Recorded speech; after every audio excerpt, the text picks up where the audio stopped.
For the first time since the '09 BCS National Championship game, two of the biggest brands in college football meet on the field. The Longhorns and the Crimson Tide. Steve Sarkisian trying to pull the big ol' upset over a guy he coached under recently, Nick Saban, who has just basically run the table since they met in that national championship game. Alabama has won 6 national championships. Texas just trying to fight their way back. Interestingly enough, though, Texas is 7-1-1 all time against Alabama. But as you all know, that stat means nothing this season. Let's bring in Josh Pate, who is going to be there with his Every Given Saturday tour. Josh, you're here to give us bold predictions. You're going to do it every Wednesday here on CBS Sports HQ. So you're starting with this game. Are you really going to predict that Texas is back? No, Okay. I'm not, Okay. Christopher. Right. Bated breath there. No, I'm not. We'll be there. That's true.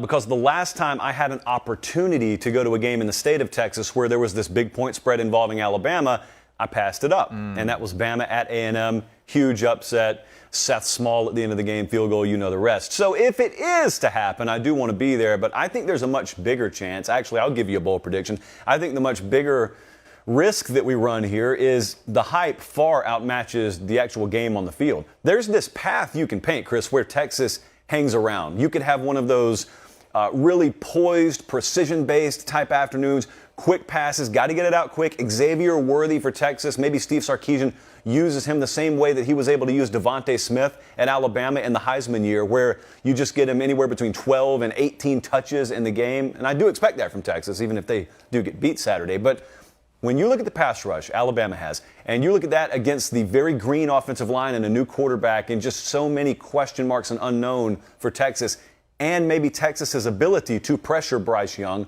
on the defensive side, I see far more scenarios where we're in the fourth quarter and you're just kind of running out the clock because that margin's already out of reach for the Longhorns. Definitely saw that with Georgia and Oregon last week. Ohio State didn't really run away and hide from Notre Dame like some thought they would. That game was a little better than we thought. Hopefully we get something like that this week. You'll be there to cover it. All right, continuing on with your bold predictions. The biggest conference game of the week is in the SEC. It's in the SEC East, and it's Florida coming off that huge win against Utah. Anthony Richardson soaring up the Heisman rankings, hosting Kentucky. What's your bold prediction for this one? Well, I think Florida's going to win the game, and I'll tell you why in just a second. But if they win it, let's just take into account what could happen, because they're already there on the precipice of being a top 10 team in the AP. JP poll doesn't have them quite up there, but the AP, if they win this game, Chris, that's probably a top 10 team. Look at them right here on the screen. They're number 12. So if they win, that's going to be a win over a very, very solid Kentucky team. That will be wins for Billy Napier in back-to-back weeks as a new head coach over two of the most veteran coaching staffs in America in Utah and Kentucky. And also, how do they do it? I think when you get to the devil being in the details here, Kentucky's run game struggled mightily in week 1 against Miami of Ohio, whereas Florida was able to own things on the ground. Florida's offensive line looks very good right now. And so we could quickly see ourselves getting into a situation where instead of the quarterback that needs to win the game being Anthony Richardson like it was last week, we could see Kentucky's Will Levis having to fulfill on a lot of that preseason draft hype that we saw around his name. And if he can't do it, and if Kentucky can't control the game somewhat on the ground, I think this could go Florida's way again. I picked the Gators to win. I think they'll win. I think they'll cover. And I don't worry so much about the letdown spot, only because I don't think that we understand how good the team can be yet. I still think they're in a little bit of what I would call ascension mode, where with number 15 there at the helm at quarterback and Anthony Richardson, you don't know how good they can be yet. You think you know. I don't think we know. So I'm going to pick Florida to win it again and then end up being a top 10 team next week.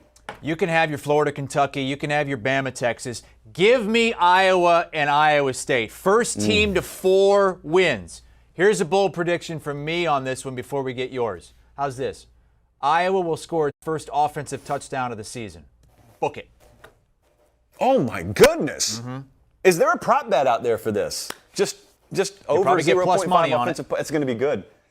Yeah, that's solid, Christopher. You're nothing if not bold. So I'm going to take the leap, and I'm going to say just that 6-game win streak comes to an end for Iowa. The line on this thing right now, 3.5. Iowa favored by 3.5 at home, which is pretty much home field advantage. So Vegas odds makers are telling you, even teams, just have at it. Go however you want to on it. The reason why I think Iowa State is going to end up winning this in probably the year after they were expected to win it is because I think they have a couple of elements there that probably are not being discussed enough nationally. Everybody remembers Breeze Hall being there, the running back, and now he's gone. And everyone remembers Brock Purdy being their quarterback, and he's gone. And especially with Purdy, I think we just repeated his name so much because he was there so long. He was like the Sean Clifford of Iowa that you just assumed that he was getting 20% better every time you said his name. In reality, he kind of cost him in this game last year. And there's a kid by the name of Hunter Dekkers up there at quarterback now that I don't think a lot of the country knows about. But internally, Christopher, I am telling you, they believe he could be as good, if not better. And you, as an Iowa fan, I want to ask you, do you feel more threatened by what Brock Purdy brought to the table once upon a time? Or do you feel more threatened by, at his best, what Hunter Dekkers could be? Because I think he's the reason the Cyclones win Saturday. You're right, and I think there's a good chance they win because of Hunter Dekkers. I think his ceiling is higher, and I think what you're hearing is correct. They're really high on him, has a bigger arm than Brock Purdy. Not to take anything away from what Brock Purdy did at Iowa State, and he's on the 49ers roster in the NFL. He's done a great job, but Hunter Dekkers might be able to lead them to their first victory over Iowa in what seems like a century. You were there last season to witness it being a Hawkeye state. We'll see what happens on Saturday. Last week you were in Fayetteville. You were calling the Hogs. Arkansas beat Cincinnati. Now the Hogs jump into conference play. They're an 8.5-point favorite at home against South Carolina. The total in this one, 52 and a hook. What's your bold prediction? Yeah, let's make some money here. I think this is going to fly over the total. So last week, caught up in all the hoopla, a word Meemaw used to use frequently, was the fact that Arkansas had a couple of defensive backs that went down. And the intel I've gotten out of Fayetteville is they don't expect those guys back this week. So you couple that with the fact that last week we saw Arkansas want to throw the ball out of the gate. Then Cincinnati started to tilt some of those critical game factors against them, and that offense kind of went in a shell and they started to run a little bit more.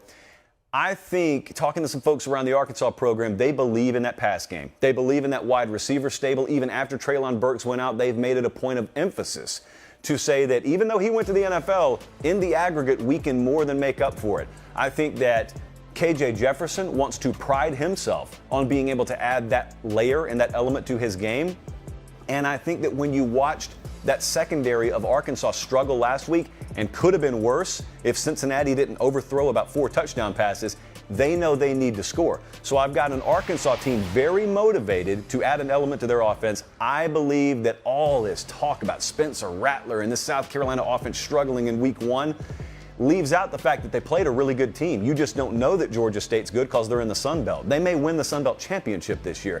I think there's a lot of motivation. There'll be a lot of tempo, a lot of plays in this game. And in the fourth quarter, I really think that thing could turn loose and we get a game into the 60s, not the low 50s. So give me the over in that one all afternoon. All right, that might be easy money then at 52.5. Get it before it starts moving. Pate's going to move the line here. Over 60 is his bold prediction for that one. Josh Pate with us here on HQ. He's going to be with us each and every week giving bold predictions. But as always, you can hear him on Late Kick Live and the Late Kick Podcast 3 days a week this time of year with the brand new logo. 8 o'clock Eastern Time, Tuesday, Thursday, Sunday. After tomorrow's episode, he is heading off to Austin for Texas and Alabama. He says the hype probably going to be better than the game, but we'll see. Do you want a sports network that delivers everything that matters about the game? The highlights, the picks, the instant analysis, no yelling, no fake debates, no politics. Hit the subscribe button and never miss a moment.